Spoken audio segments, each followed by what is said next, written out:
Assalamualaikum warahmatullahi wabarakatuh. Alhamdulillahi rabbil alamin, al-malikil haqqil mubin, wassalatu wassalamu ala ashrafil anbiya'i wal mursalin, sayyidi ghurratil muhajjalin, sayyidina wa maulana Muhammadin wa ala alihi wa ashabihi ajma'in wa man tabi'ahum bi ihsanin ila yaumiddin. Asyhadu an la ilaha illallah wahdahu la syarika lah wa asyhadu anna Muhammadan abduhu wa rasuluhu alladzi la nabiyya ba'dah. Fa ya ibadallah usikum wa nafsi bitaqwallah faqad fazal muttaqun. Kama qala Allah ta'ala fi kitabihil karim, a'udzu billahi minasy syaithanir rajim. Bismillahirrahmanirrahim. Ya ayyuhalladzina amanu taqullaha wa qulu qawlan sadida yuslih lakum a'malakum wa yaghfir lakum dhunubakum wa may yuti'illaha wa rasulahu faqad faza fawzan 'azima. Shadaqallahul 'azim wa shadaqa rasulul karim wa nahnu ala dzalika minasyahidin. Amma ba'du.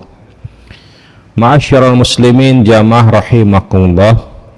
Pada pertemuan sebelumnya kita sudah masuk kepada materi terkait ijarah muntahiyah bitamlik. Apa itu? Sedikit mengulang, ijarah muntahiyah bitamlik ini adalah konsep akad yang sebenarnya baru, karena ini lebih kepada penggabungan dua akad, yaitu akad ijarah dan akad jual beli atau hibah. Secara sederhana kalau diartikan, ijarah muntahiyah bitamlik ini adalah sewa terhadap suatu barang yang diakhiri dengan proses kepemilikan. Kepemilikannya bisa melalui hibah kepada si penyewa atau melalui transaksi jual beli kepada si penyewa. Dan ini biasanya umum dilakukan khususnya ketika berbicara perbankan syariah atau lembaga keuangan syariah. Misalnya ada si A, dia menyewa rumah kepada si B. Lalu si A dan si B bersepakat dengan harga sewa misalnya per tahun sebesar 20 juta. Kemudian setelah berjalan misalnya 5 tahun, misalnya si B selaku pemilik rumah menawarkan, mau tidak memiliki rumah ini? Kata si A, oke, boleh. Nah, setelah itu diputuskanlah atau di-cancellah akad ijarahnya, lalu berpindah kepada jual beli dengan menghitung harga sewa yang sudah dibayarkan oleh si B kepada si A. Contoh, harga rumahnya adalah 300 juta, karena dia sudah disewa selama 5 tahun dan per tahunnya 20 juta, maka 300 dipotong 100 juta, maka si A sebagai penyewa tinggal membayar akad jual beli sebesar 200 juta kepada si B selaku pemilik rumah. Ya, atau perpindahan kepemilikannya itu di akhir masa sewa dengan konsep atau dengan akad hibah. Contoh, si A dan si B tadi, si A bilang kepada si B, saya mau menyewa rumah Bapak, berapa lama? Misalnya 5 tahun. Oke, kata si B. Lalu berapa harganya? Deal di angka 50 juta per tahun misalnya. 50 juta per tahun. Lalu kata si B, selesai habis 5 tahun tersebut, disampaikanlah kepada si A, mau tidak memiliki rumah ini, tapi dengan konsep hibah. Akhirnya dihibahkanlah rumah itu kepada si A via si B setelah selesai pelunasan atau pembayaran sewa sampai dengan akhir masa pembiayaan atau akhir masa akadnya tadi. Ya, Jadi perpindahan kepemilikannya itu dengan catatan selesai jangka waktunya, terpenuhi maksud saya. Yang kedua, selesai pembayarannya atau apa namanya, ujrohnya, ya, biaya sewanya selesai. Tapi kalau salah satunya misalnya biaya sewanya, ya, atau pembayarannya belum selesai, maka tidak otomatis berpindah kepemilikan tersebut kepada si A tadi. Jadi itulah disebut dengan konsepnya ijarah muntahiyah bitamlik. Kalau secara umum sebenarnya hampir sama dengan konsep sewa beli, ya. Nah, cuman ini biasanya di lembaga keuangan konvensional itu dengan menggunakan sewa beli. Tapi kalau dalam lembaga keuangan syariah menggunakan istilah ijarah muntahiyah bitamlik. Ya. Nah, dalam kesempatan yang berbahagia ini, setelah kita mengulas sedikit terkait dengan konsep ijarah muntahiyah bitamlik ini, sebetulnya ada beberapa problematika terkait dengan akad ini. Sebetulnya saya ingin membahas secara menyeluruh, tapi yang umum dilihat problematikanya ini adalah 4 hal. Ya, umum maksud saya, sebetulnya ada lagi rinciannya, tapi kita berbicara umumnya saja terlebih dahulu. Yang pertama, dalam konsep akad ijarah muntahiyah bitamlik ini ada 2 akad dalam satu transaksi. Ya, padahal baginda Nabi Muhammad SAW pernah melarang, naha Rasulullah SAW an safaqataini fi safaqatin wahidatin. Beliau baginda Nabi pernah melarang kita bertransaksi 2 akad dalam satu transaksi. Inilah yang menjadi masalah. Yang pertama, transaksi atau akadnya adalah ijarah, di mana ijarah pernah saya sampaikan tidak ada perpindahan kepemilikan, karena kita hanya mengambil manfaat dari barang yang kita sewa. Sedangkan kalau jual beli otomatis ada perpindahan kepemilikan, ya kan? Ya, maka di sini ada 2 akad dalam satu transaksi, sehingga sebagian ulama memandang bahwa sebetulnya yang namanya IMBT itu atau ijarah muntahiyah bitamlik ini batal dengan sendirinya.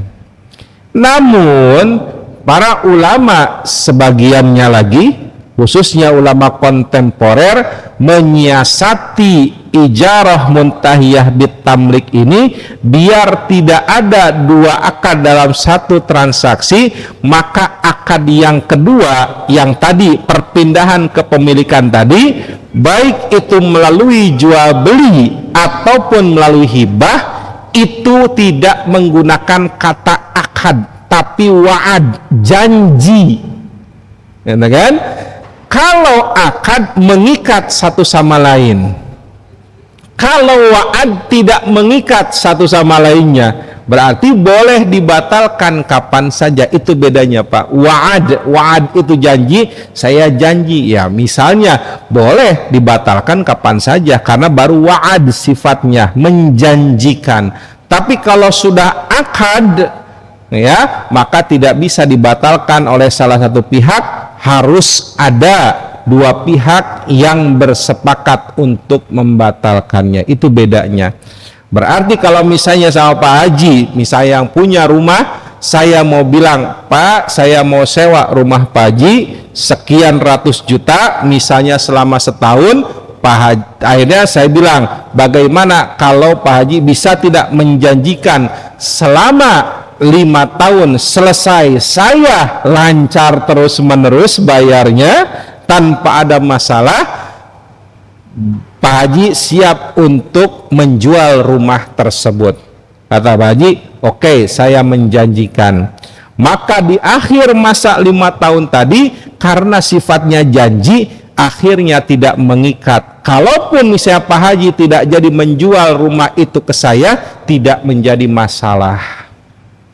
Itu namanya wa'ad, biar terbebas daripada dua transaksi dalam satu akad, gitu Pak ya. Nah, ini masalah problematika yang pertama ya. Nah, karena wa'ad itu sifatnya tidak mengikat, maka mau tidak mau siapapun itu ya boleh membatalkan tanpa harus disetujui oleh pihak yang lainnya. Nah, kembali kepada konteks dalam lembaga keuangan syariah, implementasinya maksud saya ya, di Indonesia memang kadang menjadi permasalahan karena ketika berbicara akad ijarah muntahiyah bitamlik ya, di situ seolah sewa tapi padahal beli.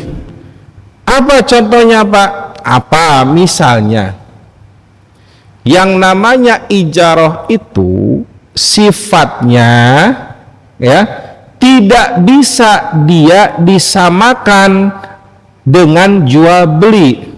Contoh gini maksud saya bilang ke Pak Haji Soleh, Pak Haji saya mau beli beli rumah, maksud saya 500 juta rupiah, gitu kan?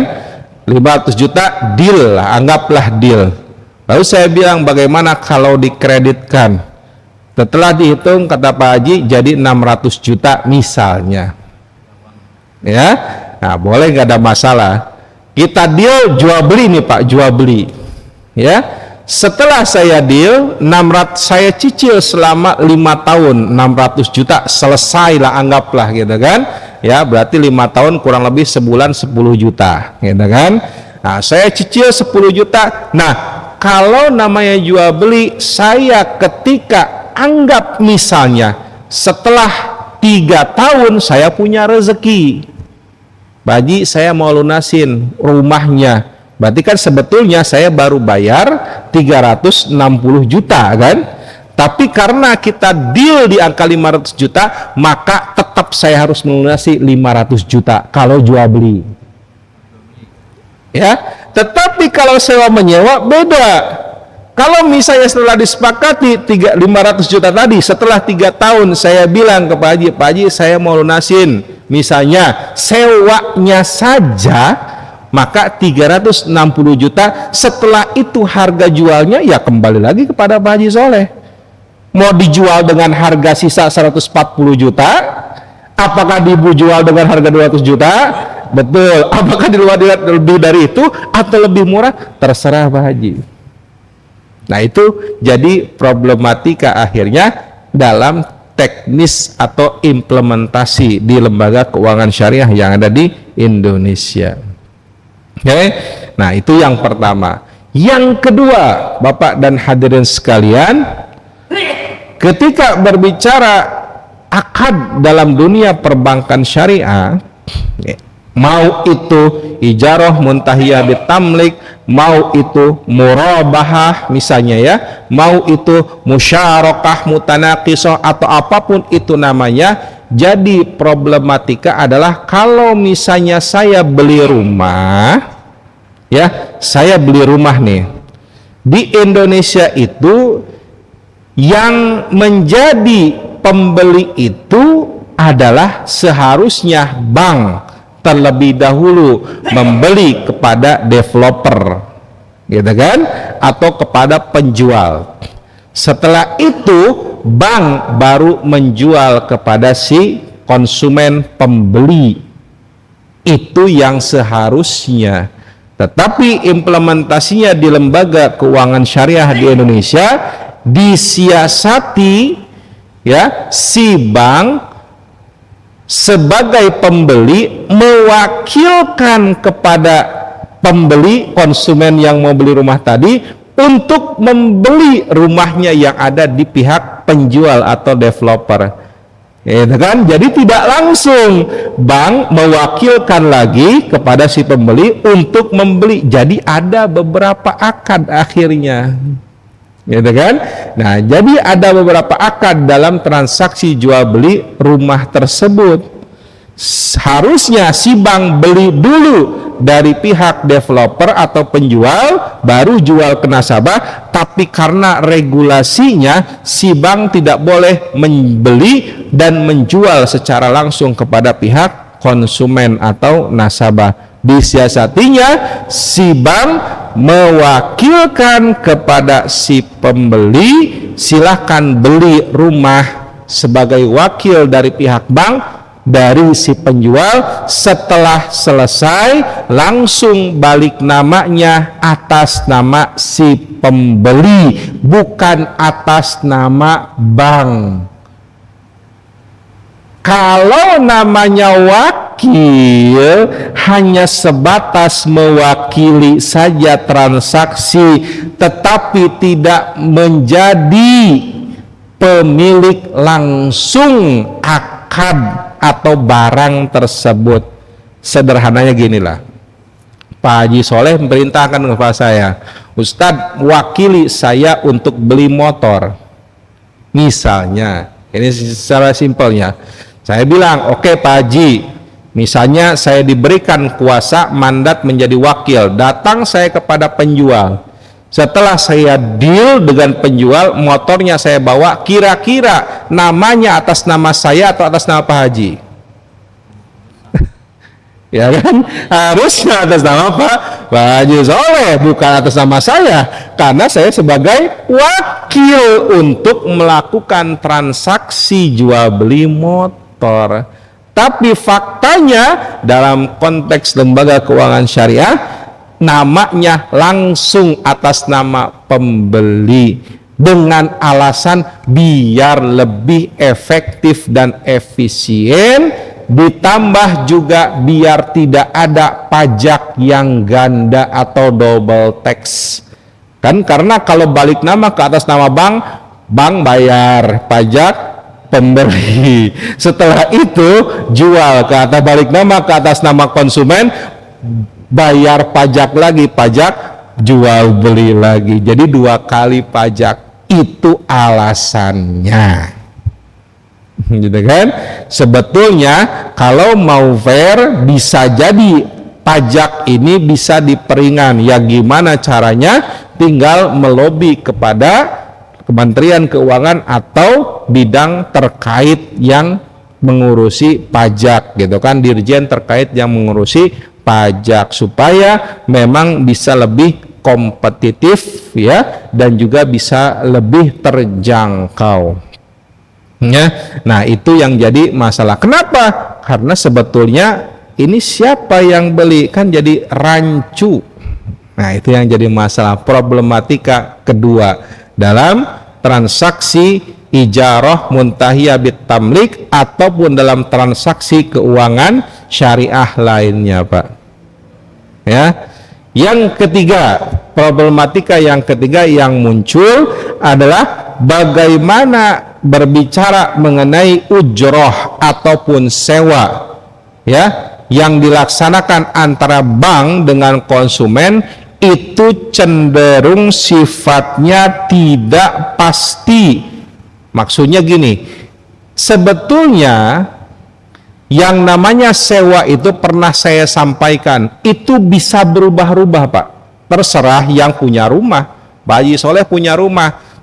Oke, tahun pertama saya sewakan 10 juta maksud saya. Tahun kedua naik 12 juta. Tahun ketiga naik 15 juta. Suka-suka Pak Haji yang punya rumah, namanya juga sewa.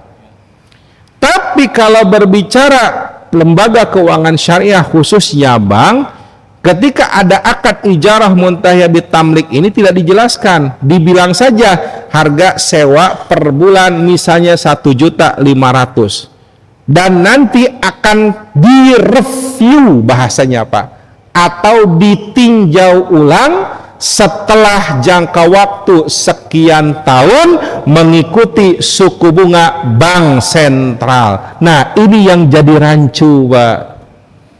Harusnya ditetapkan berapa dong tingkat kenaikannya setelah tahun sekian, misalnya tahun kedua. Misalnya kenaikan setelah tahun kedua sama dengan 4,5% misalnya. Nah, itu jelas. Ya.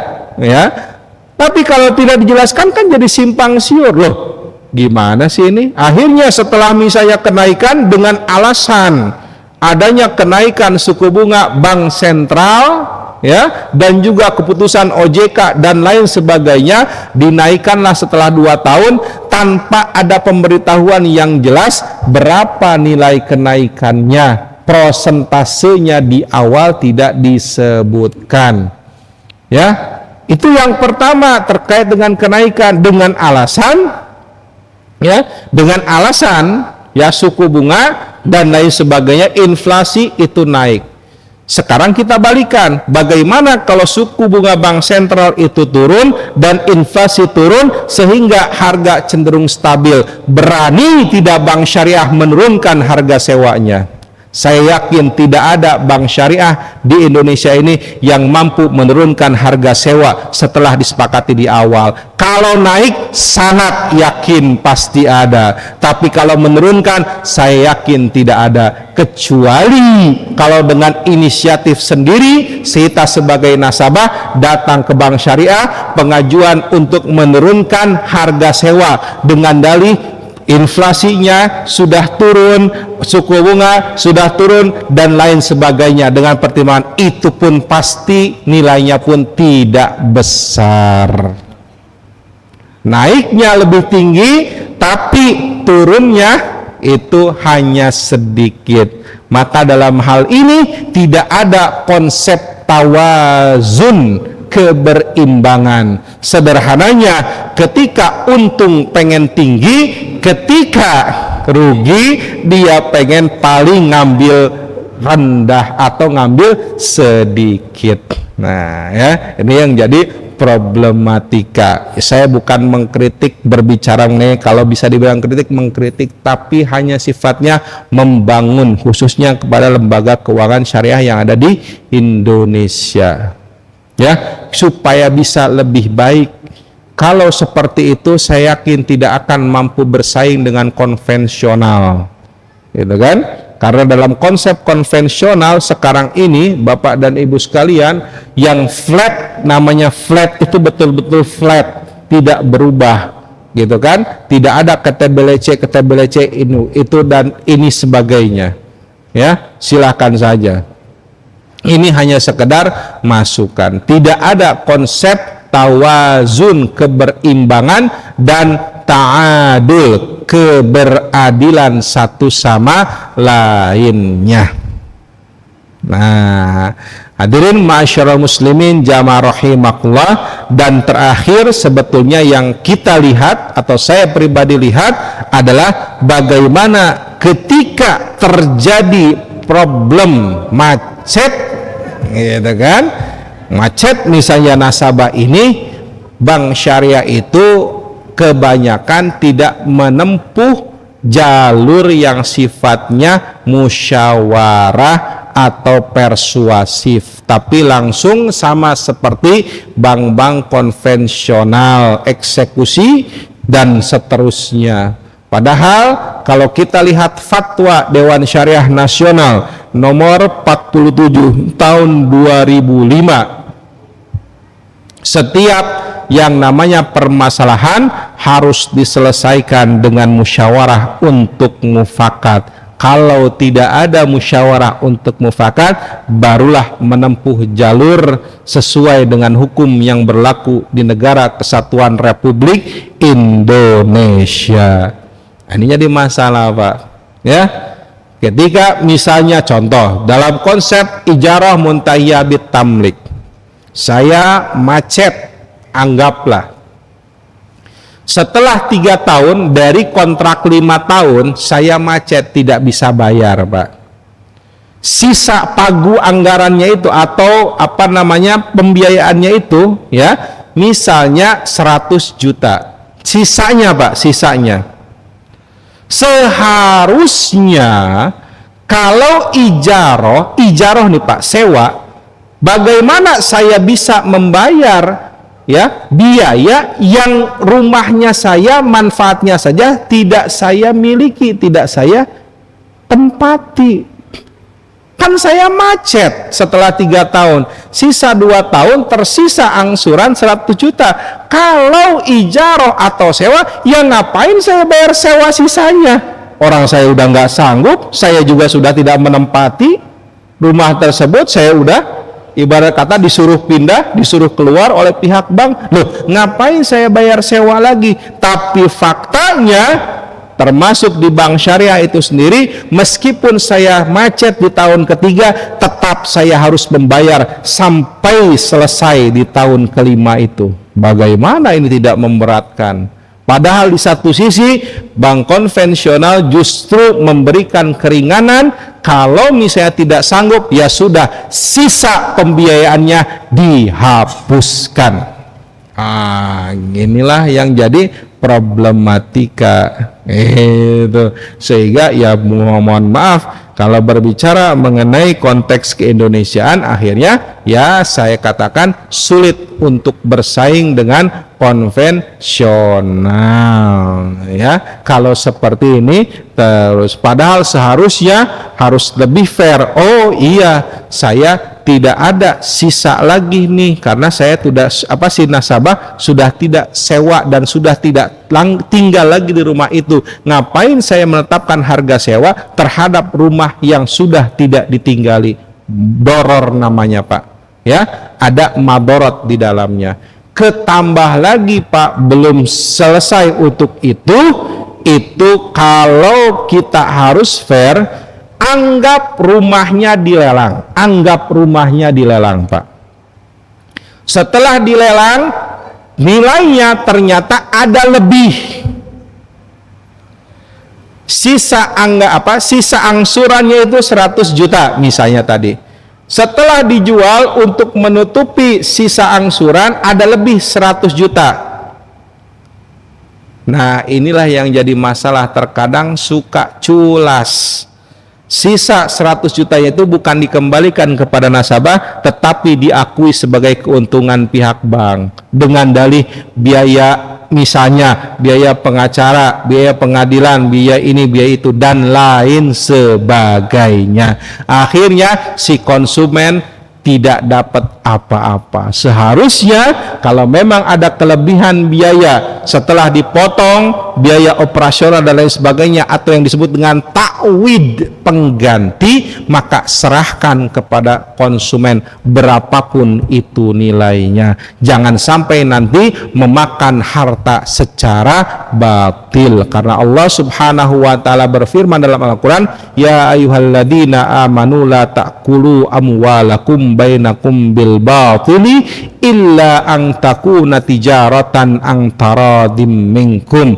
Yang kurang lebih wallahu a'lam tafsirannya, wahai orang-orang yang beriman, jangan kalian memakan harta sebagian kalian dengan cara yang batil, kecuali menggunakan transaksi jual beli yang saling ridho atau saling rela satu sama lain. Hadirin ma'asyiral muslimin jamaah rahimakumullah, sebetulnya tadi saya sampaikan masih banyak ya terkait dengan permasalahan atau problematika yang ada di dalam konteks implementasi bank atau lembaga keuangan syariah di Indonesia. Ini juga sekaligus menjawab kalau nggak salah pertanyaan sebelumnya yang menanyakan betul nggak sih sebetulnya bank syariah juga masih banyak kendala dari sisi implementasi ketika berbicara hukum, operasional, dan lain sebagainya. Maka inilah beberapa poin yang saya sampaikan yang menjadi kendala yang umumnya banyak ditemukan terkait dengan lembaga keuangan syariah. Semoga bermanfaat. Wallahu a'lam bissawab.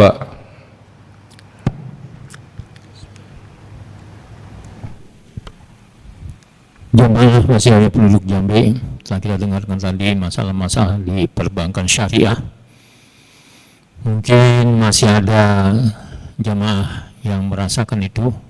Kami persilakan, masih ada waktu 10 menit untuk mengajukan pertanyaan. Insya Allah bisa dijawab dan juga permasalahan kita menjadi jelas. Kami persilakan untuk bertanya. belakangan ini. Harusnya masuk belakangan. Jawabannya panjang. Assalamualaikum warahmatullahi wabarakatuh. Waalaikumsalam warahmatullahi. Melanjutkan pertanyaan saya dulu atau ya sekarang sudah dijawab ya. Iya Pak Haji. Sudah Maka, dijawab, tapi ini masih bersambung. ya. Konvensional itu biasanya kalau saya kredit rumah ya. Konvensional itu kan ada istilah bunga berbunga. Iya. Pertanyaan saya yang pertama, bagaimana bank syariah ini melaksanakan implementasinya sama persis dengan ini bunga berbunga tadi? Itu caranya gimana bank syariah? Terus yang kedua, tadi Ustadz sampaikan bahwa bank syariah kalau nggak bisa mengatasi, tidak ada musyawarah, berlaku dengan hukum yang berlaku. Artinya kalau nanti bank syariah itu gagal dengan konsumen tadi, persetujuannya menuju ke jalur hukum, itu artinya nanti akan kembali kepada bunga berbunga tadi. Nah, ini status bank syariah ini gimana? Karena kan maaf ya, Iya, karena iya, kan iya. bunga haram. Iya, Itu. baik. Terima kasih. Assalamualaikum warahmatullahi wabarakatuh. Waalaikumsalam warahmatullahi wabarakatuh. Langsung? Silakan Pak Ustadz. Iya. Yang pertama terkait dengan bagaimana sebetulnya terkait pembiayaan misalnya beli rumah di bank syariah gitu kan dibandingkan dengan bank konvensional. Sebetulnya di bank syariah sendiri kalau berbicara mengenai pembiayaan atau pembelian rumah ada namanya akad murabahah, di mana akad murabahah ini akad jual beli putus Pak ya, di mana bank itu mengambil keuntungan, di dalamnya ada harga jual, ada harga beli, dan keuntungan yang diperoleh oleh bank ditambah dengan jangka waktu pembiayaan. Jadi clear, selama masa pembiayaan tersebut maka tidak boleh berubah sepeser pun. Nah, ini yang membedakan dengan konsep pembelian rumah di bank konvensional. Cuman ini ada cumannya juga Pak Haji. Cuman terkadang ada saja, betul ada nggak Ustadz misalnya bunga berbunganya.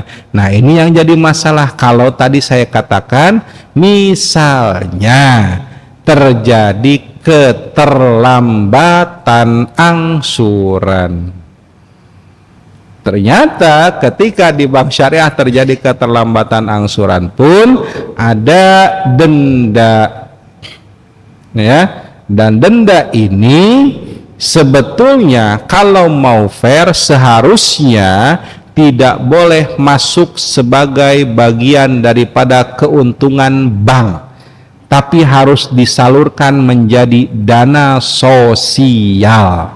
Artinya bank tidak boleh mengambil denda ketika denda tersebut ketika seseorang nasabah terlambat membayar angsuran, tapi disisihkan menjadi gitu kan dana sosial seharusnya. Begitupun ketika nanti nyambung misalnya terjadi macet, anggap misalnya gitu kan macet sampai selesai, ternyata setelah tidak ketemu musyawarah untuk mufakat, masuklah ke jalur hukum. Apakah berlaku bunga berbunga? Ya, itu tadi kita harus fair menyatakan masih ada transaksi tersebut berjalan dalam dunia perbankan syariah. Nah, seharusnya kalau mau fair, selama proses eksekusi penyitaan dan sebagainya tidak ada namanya bunga berbunga tadi. Sudah stop kan prosesnya, harusnya proses eksekusi misalnya bulan ke-30 atau tahun ketiga bulan ke-36 proses eksekusi, maka seharusnya tadi saya sampaikan di sisa masa pembiayaan tidak boleh ada lagi tagihan pembayaran dong. Ini kan masih berlangsung. Karena apa? Dalihnya akadnya 5 tahun Pak katanya. Loh, 5 tahun betul 60 bulan, cuman masalahnya dalam proses eksekusi atau dalam proses pelelangan gitu kan, seharusnya tidak boleh mengambil keuntungan, betul. Nah cuman masalahnya itu masih terjadi. Lalu bagaimana sebenarnya solusinya? Ya tadi, kalaupun mau misalnya tidak mengambil bunga berbunga tadi, stop mengambil keuntungan kalau memang sudah tidak dirasa lagi si nasabah ini tidak mampu untuk membayar angsuran. Udah selesai, kan keuntungannya sudah besar Pak. Lagian dengan sistemnya sekarang hitungannya sistemnya apa? Dengan sistem anuitas gitu kan. Ya, walaupun floating tapi anuitas. Apa itu teknis anuitas penghitungannya? Bunga atau margin di awal besar, pokoknya kecil gitu Pak. Jadi ngambil untung terlebih dahulu di awal, nanti menurun gitu kan.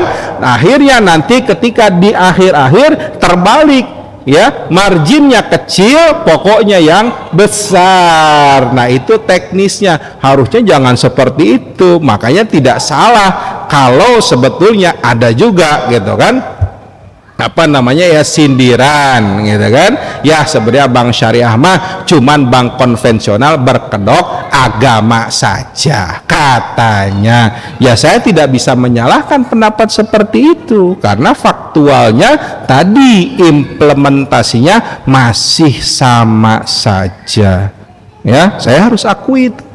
Lalu gimana Ustadz? Sebenarnya tadi saya sampaikan solusinya, harusnya sebetulnya sudah ada rambu-rambunya. Apa itu rambunya? Fatwa Dewan Syariah Nasional MUI. Kedua, draft kompilasi hukum ekonomi syariah. Terus draft kompilasi hukum Islam.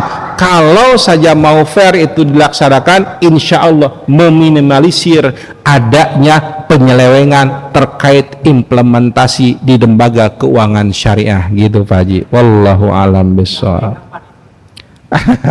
Kalau berbicara sampai kapan, nah saya juga wallahu alam, sampai pemangku kebijakannya memiliki azam yang kuat dan tekad gitu kan untuk merubah itu semua. Kapan itu? Ya itulah harus didukung oleh gitu kan pemerintah juga, tidak hanya bank syariah sendiri tapi didukung oleh pemerintahan juga gitu Pak Haji.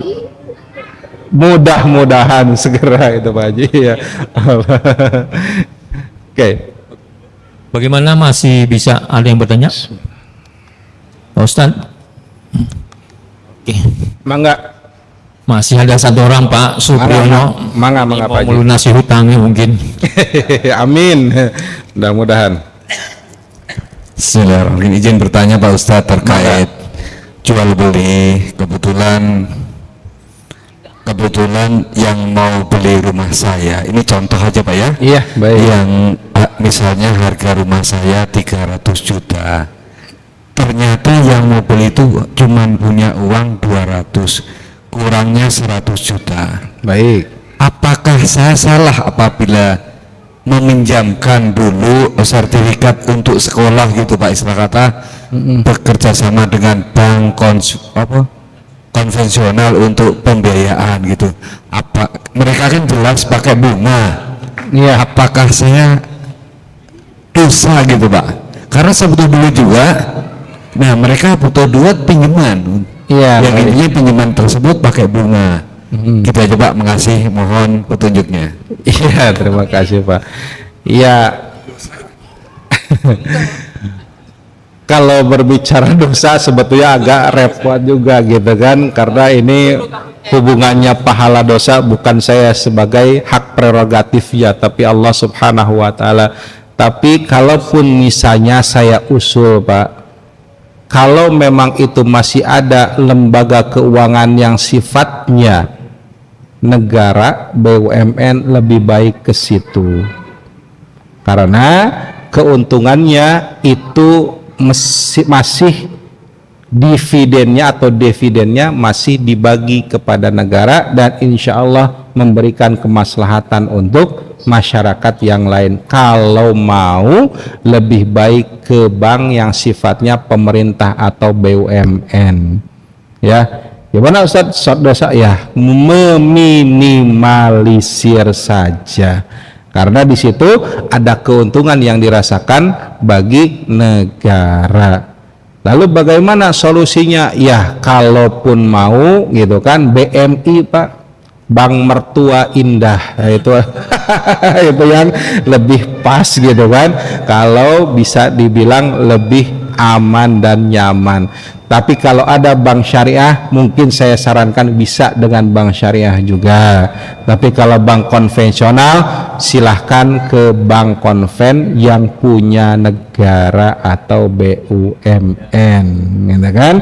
Karena itu dimiliki oleh negara, daripada ke yang sifatnya non BUMN, di mana yang pemiliknya kita tahu semuanya siapa, gitu kan? Dan mereka tidak memberikan keuntungan untuk masyarakat, gitu kan? Nah itu mungkin saya usul. Apakah nanti ya mungkin wallahu alam, sekali lagi itu kan ada maslahat, ada madorot. Mungkin tinggal kalau ditimbang masih berimbang lah, gitu kan? Ya itu Pak ya. Wallahu a'lam bishawab.